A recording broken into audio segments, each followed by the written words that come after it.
Hindi man tayo kompleto pero kailangan pa rin natin magpatuloy sa ating buhay. For today's video, tayo ay magsisimba kasama ang buong pamilya. Ito na nga, hindi na nga kami kompleto dahil wala na nga si ate at si tatay. Wala pa yung ibang pamangkin at kapatid.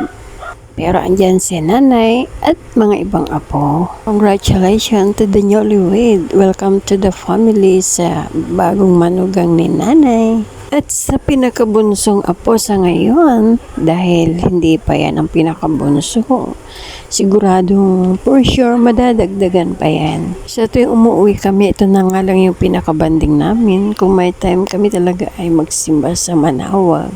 At dito na rin kayo magsasama-sama, magsasalo-salo. Kunting kasiyahan lang naman. At hindi naman kalakihan sa budget para tayo ay magpalipas ng oras man lang nakasama ang buong pamilya. Ang kasiyahan ng buong pamilya ay hindi matatawaran, lalo at minsan lang kami magsama-sama, kaya lubos-lubosin na. Kulang pa kami dyan dahil wala pa dyan yung ibang pamangkin ko.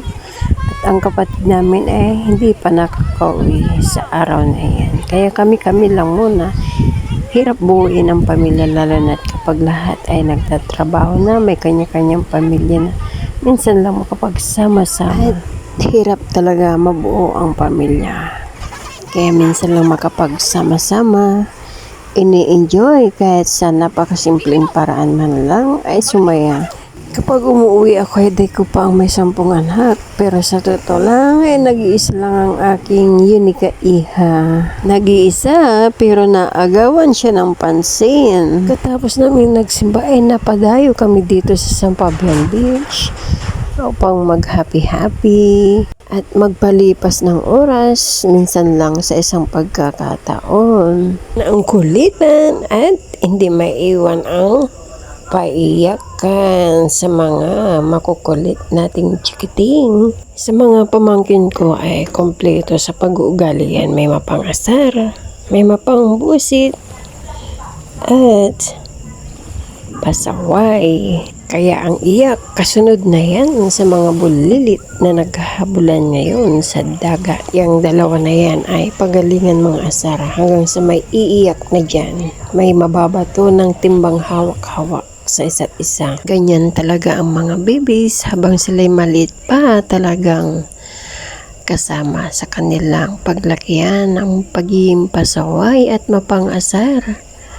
Feeling close mo na ngayon, maya-maya ay magbabatuhan na yan. Kaya ikaw dapat ay laging nasa likuran, kung hindi ang bawat isa ay may kanya-kanyang tama na yan. Gulat ka na lang sa kanilang iyakan. Habang nag-i-enjoy ay ako naman ay nasa likod lang nila dahil mahirap na. Itsura pa lang nitong isa, wag na wag mong kakantihin yan dahil lintik lang ng walang ganti pag yan ang natamaan. Pero habang nag-enjoy sila, ako ang sisira ng happiness nila. Mampaakisakmat at sikara man asarap. Tapi ano wala nakis tamaran ira nang nangyumatlais ako timu kala. Sinasabi ko sa inyo, pag akong nagpaiyak sigurado yan. Habang may nakatayo pa naman dito, hindi pa sila napapalusong sa tubig dahil hindi naman ata sila talaga marunong lumangoy. Kaya mas pinili na lang nilang mag-ihaw-ihaw at magtagayan.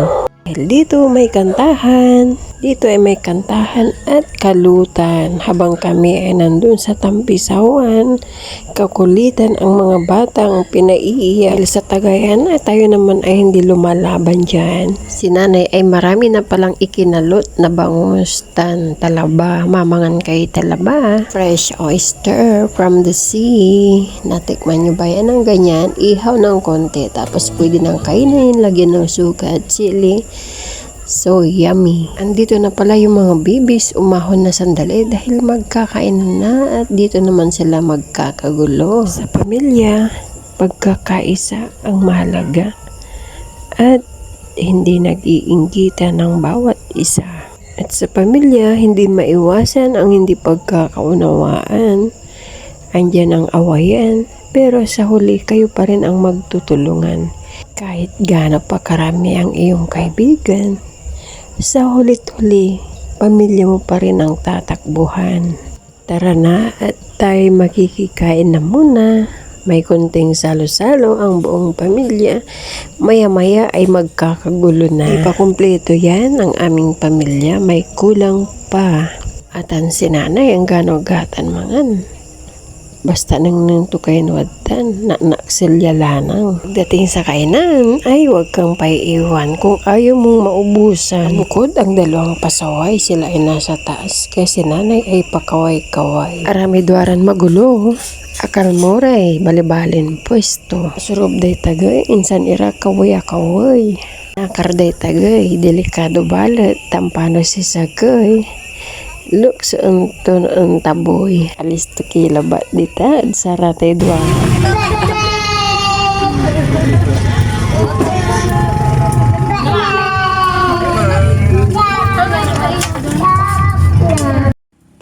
Napatagay na atang isang apo ni nanay, napakanta na bigla. At habang sila'y kumakain, umextra din akong nag-ihaw ng para sa akin. Lumukot ako ng ilang piraso sa plastic at para maiihaw ko na rin. Ang bilis namang kumain ni inay, andito na agad sa kalutan.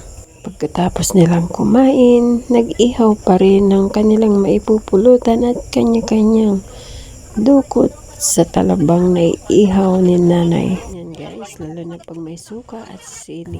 At ako na naman ay napakuha ng isang sweet corn ng para sa akin. Dahil tayo naman ay hindi tumatagay, kaya tamang kain na lang tayo. Tamang kain at tamang extra muna sa pagkanta habang sila'y busy pa.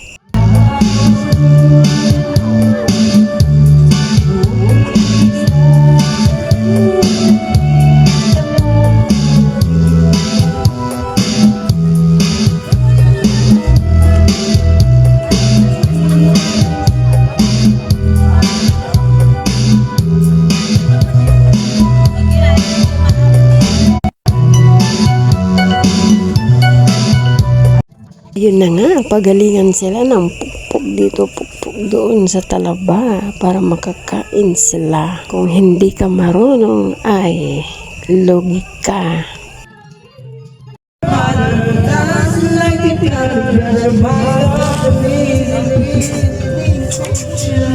Anong hinahanap mo, Day?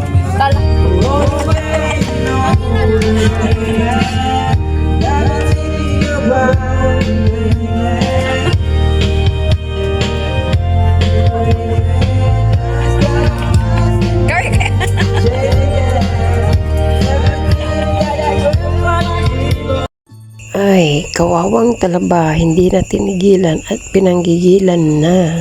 Sige, kain lang kayo dyan at kami lulusong na muli ng mga makukulit ko, baby.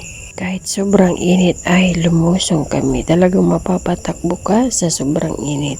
At dahil may oras pa, hindi na namin sinayang ang sandali. At kami ay magbababad muna. Ako na rin ay magpapaalam muli sa inyo. Hanggang dito na lang.